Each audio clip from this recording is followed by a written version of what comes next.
C'est l'été, il fait beau, il fait chaud et on a tous envie d'un dessert hyper frais. Pour ça, je vous ai concocté une recette assez inédite de panna cotta faite à la yaourtière. Pas besoin de gélifiant, pas besoin de bain-marie au four, vous allez voir, c'est super simple.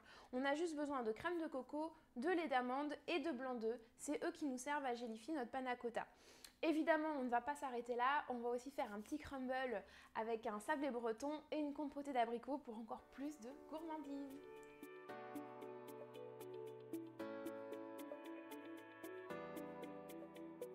Pour faire la panna cotta, c'est super simple.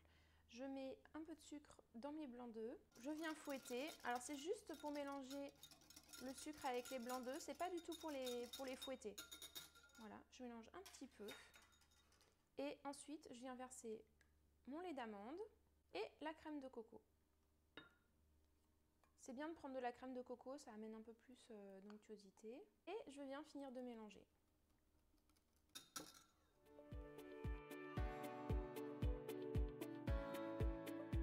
Quand j'ai mis la panna cotta dans les pots, je n'ai plus qu'à allumer la yaourtière. Je les dispose un à un à l'intérieur de la yaourtière. Pour aider à la cuisson, je verse de l'eau bouillante dans la yaourtière. Je remplis jusqu'à ras-bord et je referme. Pendant que nos panna cotta cuisent tout doucement et vraiment avec une douce chaleur dans la yaourtière, on va s'attaquer au sablé breton. En fait, on va en faire comme un crumble sur la panna cotta, ça va amener du croustillant et de la gourmandise, on adore ça.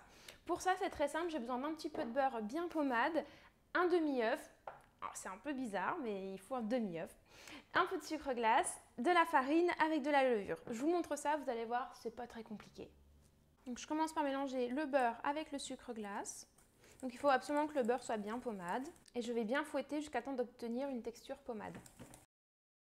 Je peux maintenant rajouter la crème.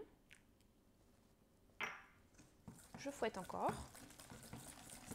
Je rajoute l'œuf. Et maintenant je vais pouvoir rajouter la farine dans laquelle il y a déjà un petit peu de levure. Donc je mets tout d'un coup, je m'embête pas. Et surtout, on n'oublie pas une bonne grosse pincée de fleur de sel. C'est vraiment ça qui donne toute la gourmandise du sablé breton. Et je continue de mélanger. Quand ça devient un peu trop difficile de mélanger au fouet, je peux finir à la maryse, tout simplement. Et là, j'ai une superbe pâte à sablé breton. J'étale ma pâte sur une plaque. Comme c'est pour faire un crumble, j'ai pas besoin de m'embêter à faire des jolis sablés. Et une fois que c'est bien étalé, j'envoie en cuisson pendant à peu près 20 minutes.